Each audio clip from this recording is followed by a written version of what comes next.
Hello, everyone, and welcome to the first episode of Escaping the Madness. Today, we're going to be talking about how narcissistic parents sabotage us starting from childhood. Now, this is very difficult to think about, especially if you have found out that your narcissistic parent actually is a narcissist and you don't believe it. Maybe they were a covert narcissist and you can't believe it because everything was sneaky and everything was hidden. But I'm here to talk about a few things which could possibly help you. I want to start off by saying I'm not here to diagnose anybody with narcissistic personality disorder. These are some of the signs and some of the things that I speak to my clients about regarding people who have been diagnosed with narcissistic personality disorder.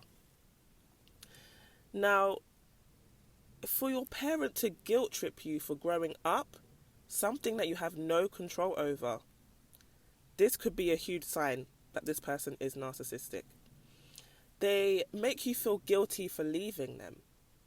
At this point, most healthy or normal parents, because there is a difference between healthy and normal, most parents would be happy to see their children living a happy life, moving on, and just growing up and just living life how it's meant to be lived. However, with a narcissistic parent, they see their child as an extension of them. Therefore, they can't leave because their extension is gone and they will feel lost. So they might guilt trip you or their children into staying. They might say things like, how am I going to pay the bills now you've gone? How am I going to live? How am I going to feed myself? They might even come up with all these illnesses that you've never heard of before. All of a sudden they can't walk up the stairs. All of a sudden they can't cook for themselves. And they make themselves appear like they need help. And by you leaving them and moving on with your life, you are a bad child. Okay? In some cases, these people are actually ill and it's not a lie. However, they should not be putting the burden onto their children to look after them. So these are some of the things that narcissistic parents do, especially when their children hit the age of 18 and they're legally an adult. They legally can leave the home. They can do whatever they like. That's when the manipulation turns up to full force. And before you hit the age of 18, the narcissistic parent doesn't actually prep you for the world. They don't prep you for narcissistic men who may prey on you. They don't prep you for toxic friends who may do things to you out of spite, out of jealousy. They don't prep you for real life situations. What they do instead is they make you scared of the world. Now, there's a difference between being scared of the world and being prepped for it. Being scared is talking about all the horror stories that come with life. Being prepped is saying, okay, there may be bad landlords out there, but I'm going to help you. I'm going to give you the tips to avoid a bad landlord. I'm going to make sure you're fully equipped in case you have a bad landlord. Hopefully, you do not come across a bad landlord, but if you do, we can work it out.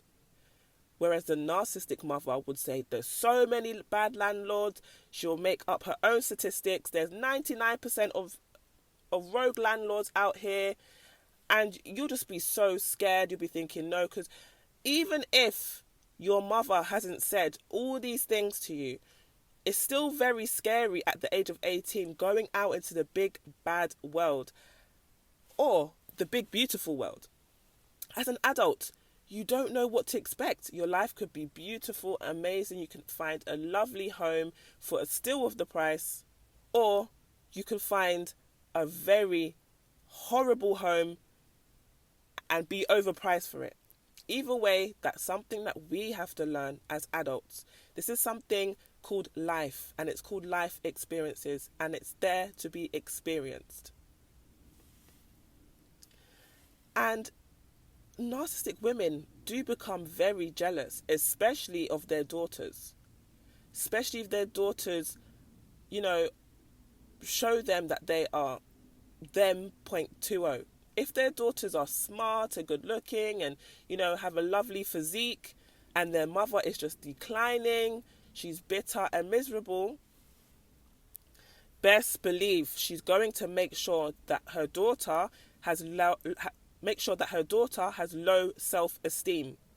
She's going to make sure that her daughter, regardless of how beautiful she is, how smart she is, of how much an amazing natural physique she may have, has the lowest self-esteem possible. And as we know, confidence is not about how you look, it's about how you feel. So if you're confident, you could be one of the most largest women, average-faced, everything may be average, but your confidence brings you up there. The fact that you believe you're beautiful, people are going to believe it too, technically making you not average. So the mother has to make sure that you have low self-esteem. She will make sure that you go for low value men that treat you like rubbish, and you're not even aware that you're going for these men. These men just feel comfortable for you. She's not prepping you for the world. She's not prepping you for the good and the bad that comes with the world. This is why you stick by her side. This is why you're still with mummy. This is why you're still at her house. This is why before you do anything, you make sure you call your mum to confirm this is a good decision. Before you make any decisions in life, you make sure you call your mother to make sure this is the correct decision for you. Now, when it comes to your mother, her love is conditional. Oh, if you clean the bedroom, I'll give you a hug. If you do the dishes, I will spend time with you. Everything that you do is conditional. This is why if you do have a narcissistic mother, you may have come across low value men or men who are narcissistic who are just not good men. Not on your level. And that's because you have traded what you do for these men in exchange for love. So this is why many women are giving men money, giving men sex. Even if they don't want to have sex, they're giving these men sex because they want love in return. A narcissist even said to me once that sex is love. Sex is not love. Men and women across the world are having sex with people that they don't even like, let alone love. Sex is not love. So we end up being women exchanging sex with a man for love that we never even receive. Hence why we keep giving them sex, because we think love comes right after it. This all started with our childhood, whether that's our mother or our caregiver, somebody who we were raised by, who we were grown up with, has groomed us. So love is conditional. I will hug you, I will kiss you, I will give you the love that you deserve, only if you do whatever I say. If you do the laundry, if you take your sister to school, if you take your brother to school, if you help me with things that are my responsibility as a mother, if you help me do these things, you will get love and affection. No wonder we got caught up with a narcissistic man or woman. No wonder we got caught up with them. Because we think love is conditional. We should be able to show up how we are. We should be able to show up and show people that yes, this is me. Accept me for how I am. Accept me how I am. Take me as I am. And once you take me for how I am, then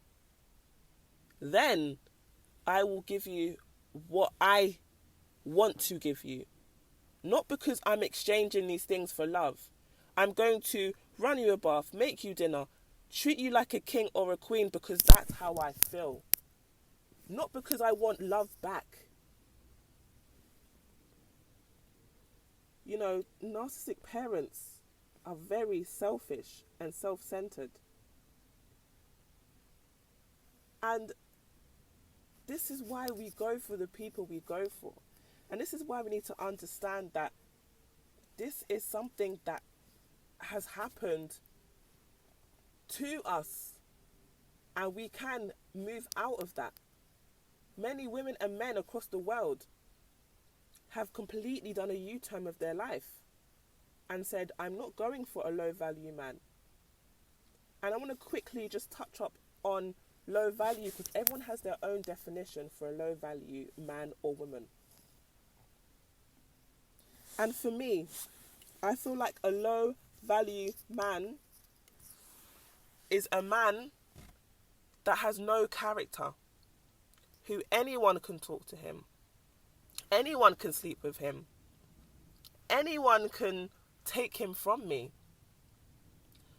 A low-value man is someone who has no integrity, who will do anything for money, who has no morals, no values, doesn't value friends and family, doesn't value being married, doesn't value anything which is priceless in this world today.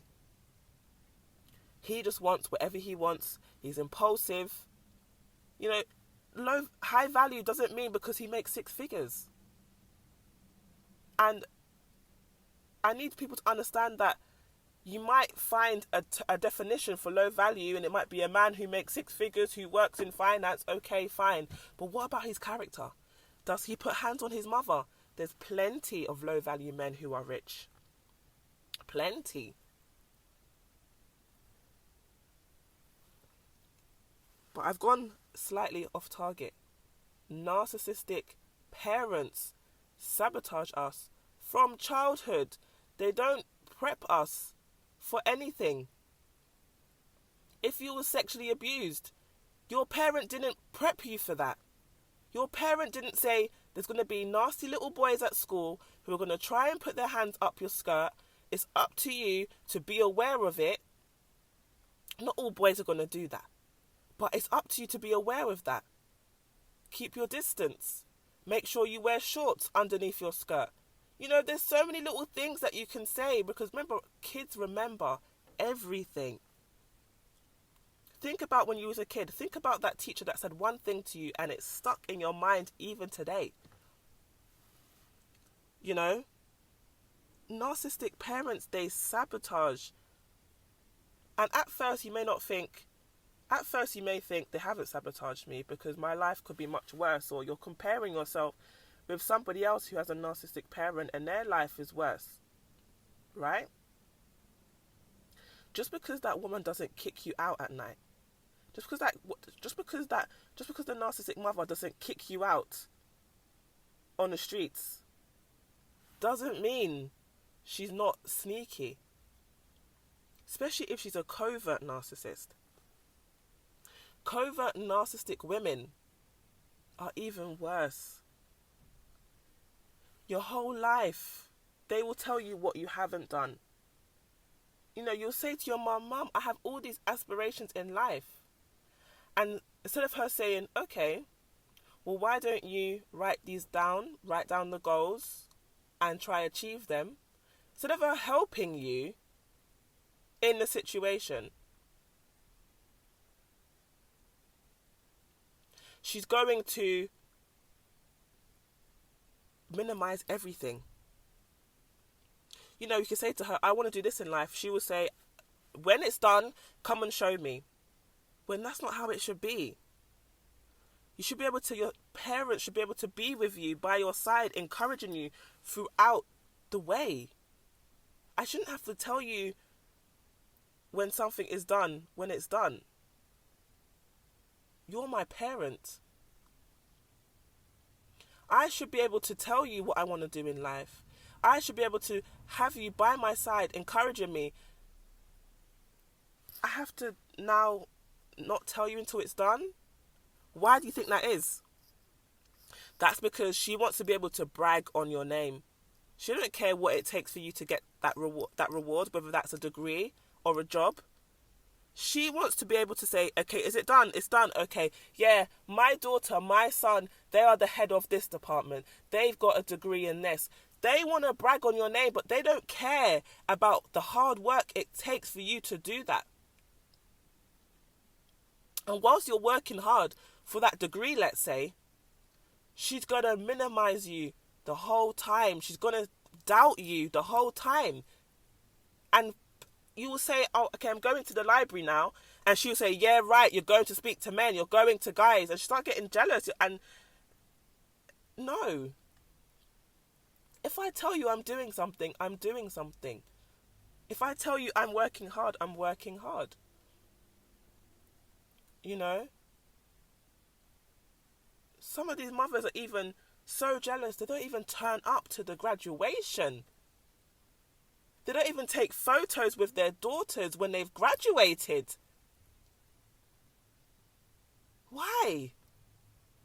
Because they're jealous. They tried to sabotage you as a child and it didn't work. You became a beautiful, successful human being. And it hurts them. It hurts them. Especially if she's a covert narcissist, because she won't be showing you this. You will never see your mother shouting at you and telling you that you're not nothing. She would never do that if she's covert. She said, yeah, I'm proud of you, and give you a fake smile and carry on with a different conversation. She will say things like, I'm proud of you, but you don't feel like it's real. You don't feel like she really means it. She doesn't give you eye contact. You know? She might say it now and then because she has to say it to appear like the sweet mother dearest. But she'll never sit down with you and have that conversation and say, you know what? Well done for that degree. I saw how hard you worked for that. I saw you had 2 jobs whilst you was doing that. You will never hear that come out of her mouth. And if you do hear that come out of her mouth, if you do hear this woman talking about this, she would do it in front of people. Any compliments, any validation you get, there's going to be a crowd. It will never just be you and her. She'll never sit you down, just you and her, and say, I'm proud of you. I love you. You will never hear that. It's really bad when you find out you have a narcissistic mother, especially a covert narcissistic mother. It could take you years to find out that your mother is a narcissist. It could take you 20, 30, 40 years plus to find out this woman never had your back. The one person that you need to have your back doesn't have your back. And then you sit back and you wonder, no wonder my life is this way. No wonder I was sexually assaulted. No wonder I got with this narcissistic man or woman. No wonder. No wonder life has been so hard, because I didn't have a good start. I wasn't raised by someone with my best interest at heart. No wonder. No wonder. They do sabotage you from childhood. Some would even say from birth. But from childhood, they sabotage you. From childhood, they don't prep you for life. They don't. If you look at a healthy or a normal mother, you know, sometimes some people say, my mother said this, and their mother has so much wisdom and gems that she's just bringing onto them. If your mother is a narcissist, Think about one thing that she